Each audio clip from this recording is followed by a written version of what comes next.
Da-dum dum dum dum. Da-dum dum dum. Da-dum dum.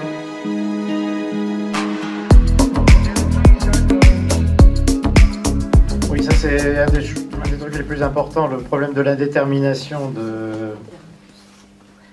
Elle s'en va. Le Au revoir, madame. Le problème de l'indétermination de Tintin. Il est vrai que...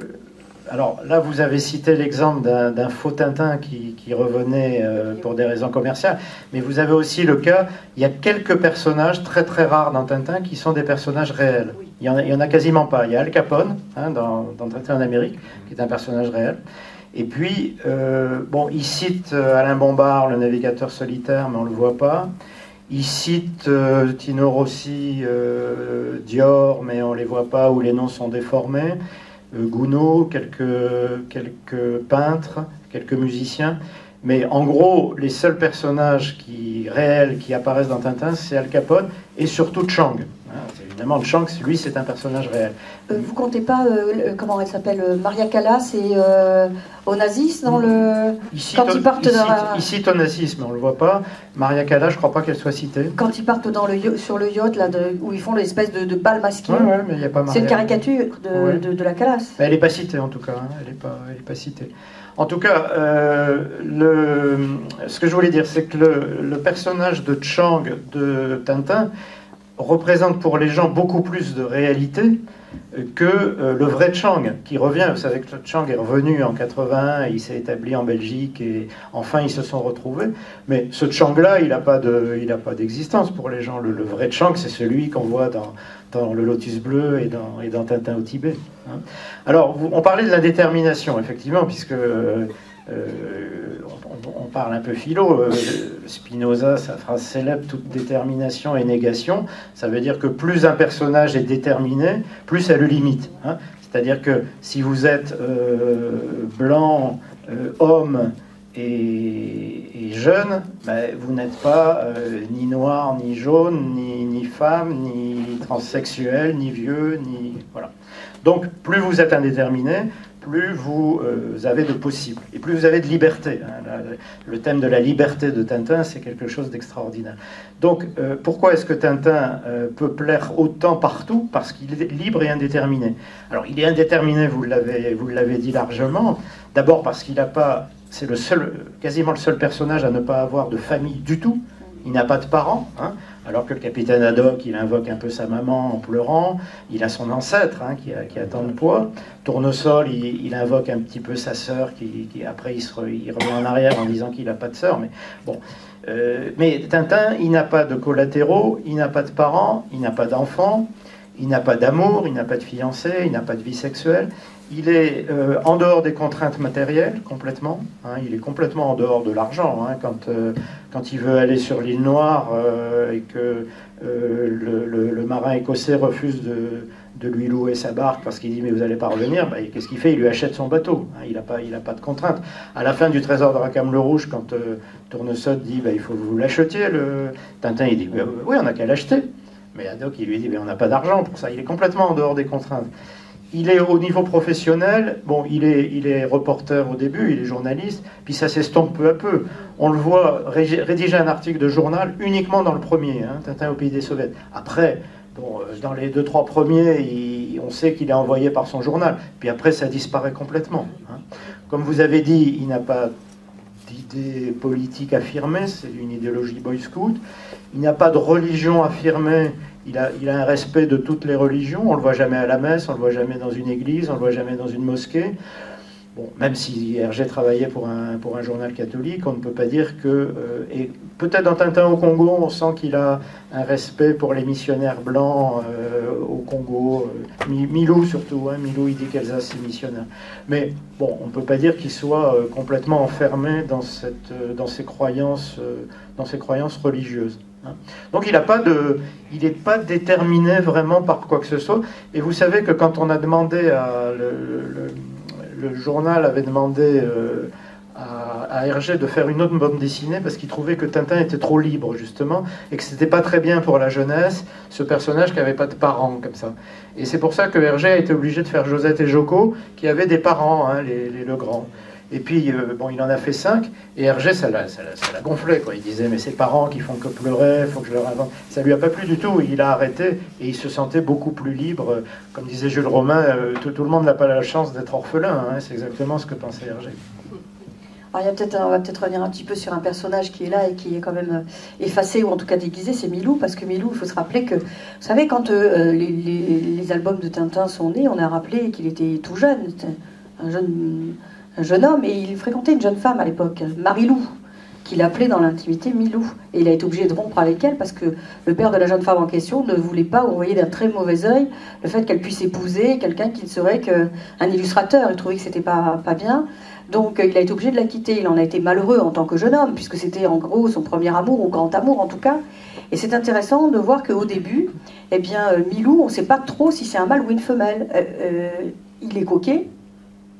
On sait que Milou, donc il porte quand même le prénom de Marilou, et le pseudo enfin le surnom pardon de Marilou, Milou, est tout blanc, donc c'est la catharsis, c'est une sorte de purification, donc comme s'il y avait la fidélité. Vous savez qu'au Moyen-Âge, on considère que le chien, c'est la fidélité. Quand on représente la femme avec la jupe, et si dans les plis de la jupe, on a la tête d'un chien reposé, ça veut dire que la femme n'aura pas à douter de la fidélité de son compagnon. Si à la bourse, et la bourse pleine, elle aura manqué de rien, et en plus, elle aura un amoureux, on va dire, indéfectible dans le sentiment. En tout cas, c'est la prétention du mari qui offre le tableau à son épouse. Donc il y a une symbolique là-dedans.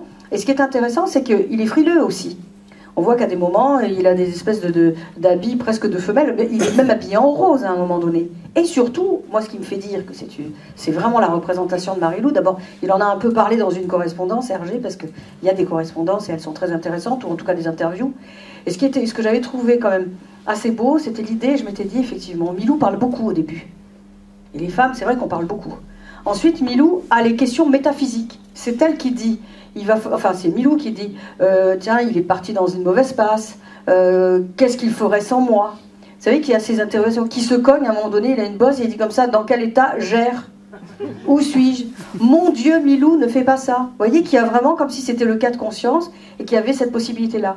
Et petit à petit, on se rend compte que son histoire d'amour, elle s'estompe, puisqu'il a un premier mariage qui ne le rend pas très heureux, puis il en a un second qui le rend beaucoup plus épanoui, on va dire. Mais on se rend compte qu'il s'éloigne de cette première histoire. Donc Milou va se mettre à boire et à fréquenter le capitaine Haddock, parlera de moins en moins et deviendra un roquet. Entre les premiers Milou, qui est un Milou presque femelle, on a un Milou qui à la fin devient celui d'ailleurs qui parle plus, qui aboie. Alors qu'au début c'est un chien polyglotte, qui parle la langue française entre guillemets et en même temps qui parle. Bon, ça je pense que c'est des petites choses, mais c'est intéressant quand même aussi on va dire de le souligner. Et puis bon, ça veut dire que aussi Hergé a beaucoup évolué avec son œuvre. Ça, c'est incontestable. Hein. L'œuvre a évolué aussi beaucoup avec lui. Et ce personnage féminin, petit à petit, s'estompe au profit justement des autres femmes qui apparaîtront dans l'œuvre. Tout à fait. Oui, je montrerai à Laurence que mon livre est dédicacé à Marilou. Hein, donc voilà, c'est ça. Pas un hasard. Hein. Alors, on peut se demander aussi si la Marilou, première fiancée de Hergé, était une fille, hein, puisque... fait des renversements. Oh là là là là là, je vous trouve l'esprit tordu là. Alors sur Milou, alors tout ce que vous avez dit c'est très très juste. Effectivement, Haddock prend peu à peu la place auprès de Tintin de Milou, et Milou parle de moins en moins. Vous avez dans le pays, Tintin au pays des soviets, le premier, Milou il est bavard, mais il n'arrête pas, quoi. Les dernières pages de Tintin au pays des soviets, il n'arrête pas de parler, il a toujours un mot à dire. Hein. Et à la fin, il ne dit pratiquement plus rien, il aboie, il est chien, il redevient chien. Ouais. Et vous savez que le dernier mot prononcé dans un album de Tintin, c'est dans Tintin et l'Alphard, c'est Wawa. Et c'est Milou qui prononce ce dernier mot, le tout dernier mot des albums de Tintin. C'est un aboiement de Milou. Alors, est-ce que c'est un chien? Je sais qu'Albert Algou, dans son dictionnaire énervé, il a défendu cette thèse que Milou était une femelle. Bon, on le voit discrètement quand même dans l'oreille cassée, là, sur le port de San Facione, je crois. On voit qu'il fait pipi derrière une bite d'amarrage, c'est comme ça qu'on dit. Et on voit qu'il lève la patte comme un mâle, quand même. Hein, là. Et puis alors, surtout, vous avez la symbolique de la queue, hein, qui a été extrêmement développée par tout un tas d'analyses, d'exégèses, où la queue de Tintin est continuellement, de Hergé, pardon, est continuellement menacée, blessée, mordue par un perroquet. Nous n'avons pas lu la même version. Voilà. En fait, vous avez lu les Thaïlandaises. Je l'ai lu, mais bon, c'est pas...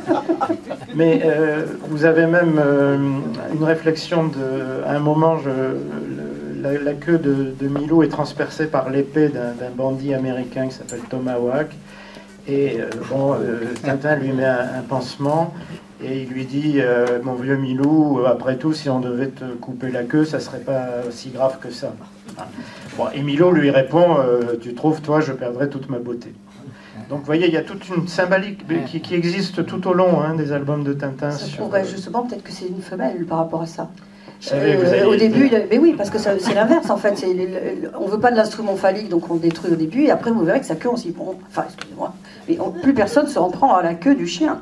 Donc, il faut quand même préciser que c'était au début. Après, ce qui est aussi peut-être intéressant de souligner, parce que c'est vrai, vous le dites, il y a ce rapport-là.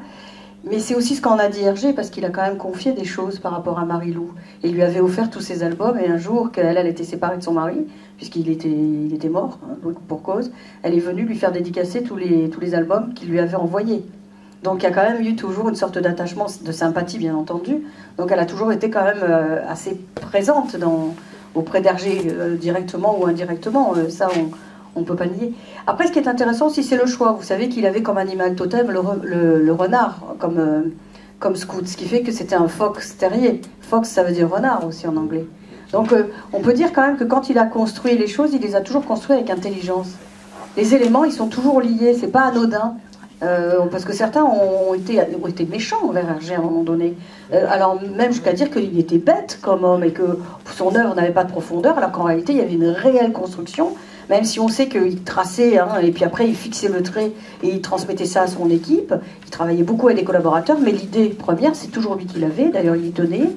Et puis il avait, je sais pas moi, quand même du talent et on pourrait presque dire du génie. Et ça, la critique a été très sévère par rapport à lui pour ça. Oui, absolument. Vous en avez marre, bon allez, j'ai compris. Non, mais moi je peux vous en parler pendant des siècles. Oui, c'est vrai, on a raison, puis après on va aller boire un coup, donc vous avez raison. Si Est-ce qu'il y a des questions? Voilà, des questions. Il y a des départs en tout cas. Vous partez aussi. Au revoir. Il y a un spectacle de liberté. Non, on a été très injuste, je suis tout à fait d'accord, et très sévère avec Tintin, qui était cultivé, intelligent. On l'a accusé de tous les mots, oui, raciste, misogyne. Bon, mais ça, on en a tellement parlé, c'est pas... Non, mais je sais pas, c'est intéressant si vous avez des petites... Voilà, des questions, des choses à demander à notre invité du soir. Des questions, qu'elles soient intelligentes. Pas forcément. Justement, tiens, votre personnage préféré, si quelqu'un devait... Ça va être Haddock. Vous n'avez pas lu Tintin? Il faut vous les faire offrir. Monsieur Pommier de Santi. C'est Haddock. Alors, il répond à Doc, il a raison, parce que c'est vrai que c'est le personnage peut-être le plus complexe. Hein. Moi, vous avez pas... je trouve qu'il y a une ressemblance entre le capitaine Haddock et Georges Brassens. Enfin, une ressemblance, une correspondance, hein, au sens où on peut comparer d'un art à l'autre. Haddock et Brassens ont une grande pilosité, hein, ils ont la moustache. Ils ont tous les deux l'amour du bon vin, voire de l'alcool. Ils ont tous les deux l'amour du tabac, hein, la pipe. Ils ont tous les deux l'amour de la mer. Hein, Haddock et Brassens qui vivaient à Sète, qui adoraient les bateaux, etc. Et Haddock qui était marin de profession. Et puis, dernier point, ils ont tous les deux un amour des mots, et en particulier des gros mots. Hein, vous savez que Brassens a fait des chansons sur les gros mots, hein, sur, je ne sais plus comment ça s'appelle. Ouais, c'est ça. La ronde des jurons. Je suis le pornographe du photographe, et puis la ronde des jurons. Hein, et puis Haddock, évidemment, les 237 jurons du capitaine Haddock ont été répertoriés dans un Haddock illustré, hein, qui a essayé de... Et ça, c'est un régal, hein, quand on aime la langue française, les jurons du capitaine Haddock, qui sont un mélange de vraies insultes, et puis de mots complètement gentils et anodins, mais qui deviennent des insultes. Da-dum-dum-dum-dum. Da-dum-dum-dum. da dum dum.